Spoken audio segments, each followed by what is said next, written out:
today picked up some fried chicken from a local stand. It's probably the closest stand to us.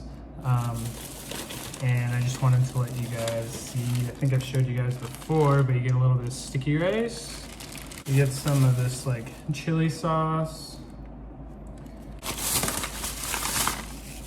You get this chicken.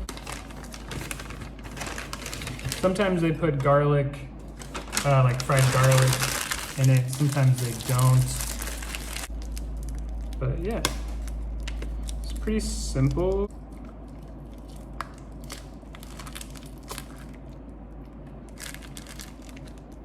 Let me spread this out a little bit.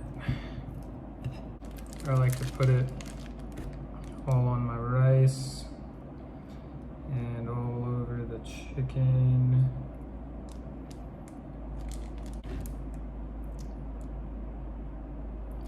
It's pretty good. Big fan.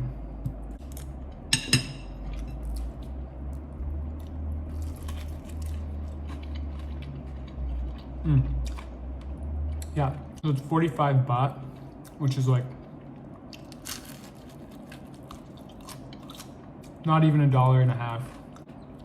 And it's solid, quick, easy meal to have. It's great.